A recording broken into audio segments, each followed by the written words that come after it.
ত্রিপুরার প্রাক্তন মুখ্যমন্ত্রী তথা বর্ষিয়ান বাম নেতা মানিক সরকার সোমবার বামুটিয়া বিধানসভা কেন্দ্রের কামালঘাট এলাকায় এক নিবিড় জনসংযোগ কর্মসূচি সম্পন্ন করেছেন।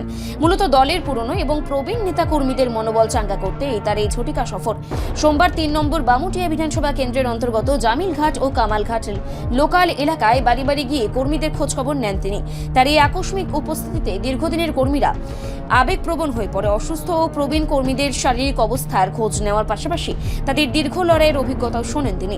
বিশেষ করে তপশিলি জাতি সমন্বয় সমিতির প্রাক্তন রাজ্য কমিটির সদস্য রাজেন্দ্র সরকার, শিবধন সরকার এবং স্বপন দাসের মতো দলের একনিষ্ঠ কর্মীদের বাড়িতে গিয়ে তাদের ব্যক্তিগত ও পারিবারিক সুবিধা অসুবিধার কথা শোনেন প্রাক্তন মুখ্যমন্ত্রী।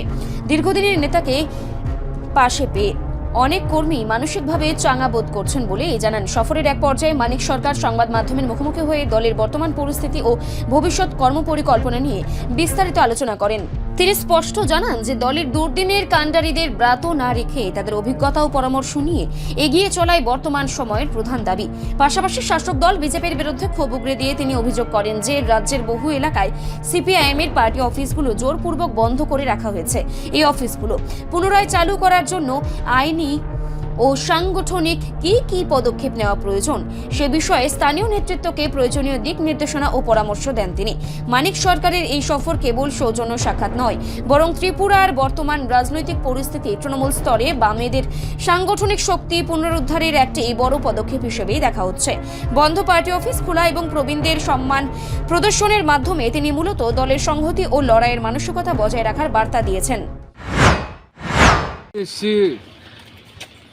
রাজেন্দ্র সরকার আমাদের পার্টির একজন খুব পুরনো নেতৃত্বদের মধ্যে একজন, অসুস্থ শয্যাশায়ী। তো আমাদের নয়ন সরকার বিধায়ক, সে আমার সঙ্গে দুবার যোগাযোগ করেন এবং গত পরশু দিনও কথা হয়। তাতে আমার মনে হয়েছে যে তার সঙ্গে সাক্ষাৎ করতে যাওয়াটা দরকার। তার সঙ্গে দেখা করতে এসেছি এবং এসে আমি তো দেখলাম এখানে এই এলাকার আমাদের যারা পার্টির নেতৃত্ব সংগঠক, তাদের অনেকেই এখানে মিলিত হয়েছে। তো ভালোই লাগলো আমার।